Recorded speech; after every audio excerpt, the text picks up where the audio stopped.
Hey guys, welcome back to Buzzer to Buzzer.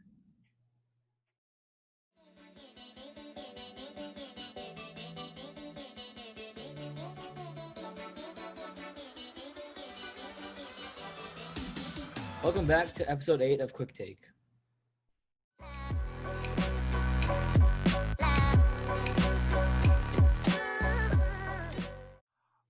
All right, guys, the Los Angeles Lakers and the Houston Rockets Western Conference semifinal series just wrapped up, with the Los Angeles Lakers pulling away and defeating the Houston Rockets and advancing 4-1 to the Western Conference Finals. Now, guys, the final score was 119-96 in the favor of the Los Angeles Lakers, with a spectacular performance of LeBron James putting up 29 points.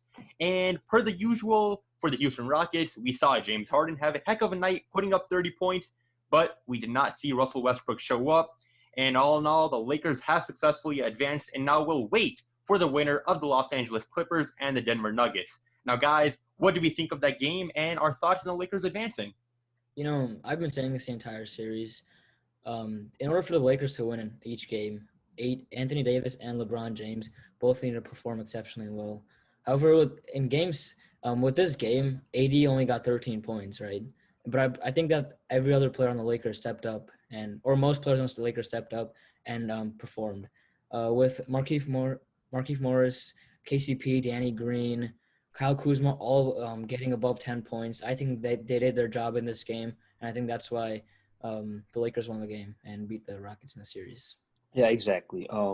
Just comes down to the supporting cast. I think the Lakers have a phenomenal team. You know, even with AD not showing up today, LeBron went off, and a lot of role players stepped up. One thing I'd like to add is that it's going to be a great series the next round, whoever it may be, versus if it's Denver or if it's most likely the Clippers. But yeah, I just can't wait to see the next one. The Rockets were probably most likely going to lose the series anyway. I had it going 6, they went 5, but kudos to the Lakers. Yeah, Houston Rockets bench didn't show up, and it clearly showed in the series. I mean, they were there game one. After that, LeBron and the Lakers, they simply shut down the Houston Rockets, whether it was Russell Westbrook or the rest of the starting lineup. It was over from the beginning. All right, exactly. Like you said, it was an off night for sure for Anthony Davis. We've usually seen him put up 25 plus throughout the series. But although he did have like 13 points, I believe it was, with 11 rebounds, it was spectacular to see the rest of the players like Kyle Kuzma, Danny Green stepping up and accepting the role that they have to play for the Lakers to win the chip. And I'm just going to go back to the point that we've talked about this in our previous episodes early on during the year as well, that for the Rockets to have success, it cannot just be a James Harden-led system. If it wasn't clear throughout these 2020 playoffs in the bubble, it can't be clear for the Rockets in the future. James Harden-led offense, isolation with James Harden doing all the work and not having a supporting cast, and especially with Russell Westbrook not being able to perform consistently on any given night, it just went to prove how the Rockets fell off after that Game 1 victory and how the Lakers just steamrolled over them over the next 4 games. Yeah, I just want to add to that, especially in the playoffs. These aren't any teams they're all great teams. You can't just have one player showing up every single game and expect the team to win. I don't think the Rockets went into the series with the right mindset and the right attitude that James Harden can't be the only player who performs every single game. And with teams like who they were playing with, especially the Lakers, that can't slide, and that's why they lost the series. Yeah, I just want to ask you guys one question. Halfway through the season, the Rockets changed to a small ball lineup, and obviously it proved unsuccessful, especially in this series. What are you guys' thoughts on Mike D'Antoni's future in Houston? Yeah, I think it's pretty much gone. It's over.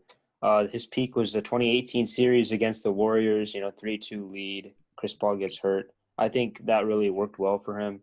But, I mean, like Rayan said, it's clear now. I mean, James Harden winning style or playing style doesn't win. Russell Westbrook is probably the most inefficient player I've ever seen. PJ Tucker cannot play the center because he can't guard the post. The small ball lineup is obviously not working, and I think Mike D'Antoni's fired this offseason. Yeah, I don't know about fired, but I would say his future is definitely questionable.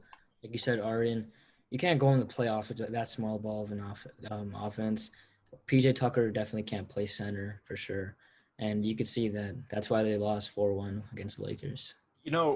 So I got mixed feelings about this. So there's obviously two sides to the coin. On one side, obviously that James Harden, like we talked about, that self-isolation system, it ain't going to work. And it hasn't worked for the past 3 years.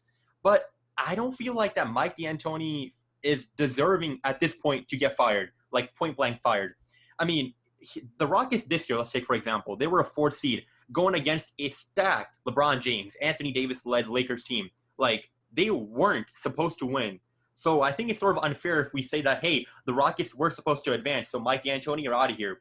And similarly, putting the same example, like towards the Golden State Warriors over the past 2 years, the Rockets did lose to the Warriors 2 years in a row in the Western Conference Finals, and it was fair. I mean, you can't say that the Golden State Warriors, being led by Kevin Durant, Steph Curry, Klay Thompson back then, that the Rockets were supposed to upset them.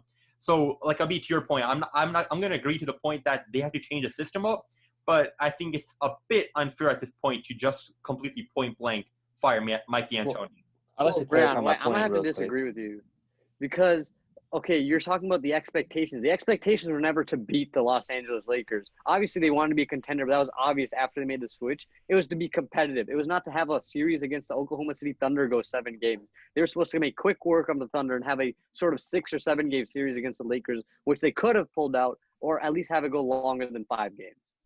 I think that's where he fails to meet expectations. I also like to clarify my point on the firing of Mike D'Antoni. I don't personally think he should be fired. I think he's a great coach. But I think in every situation, you see there's always a scapegoat, right? For the last 3 years, the GM's not going to blame himself. The GM is definitely going to blame Mike D'Antoni. And, fans are calling for it. Players are calling for it. I think what I think is going to happen is that Mike D'Antoni is fired. Personally, though, I don't believe he should. Yeah, there's no question that he's not – even if he gets fired, he doesn't deserve that. He's a great coach, like Arian said.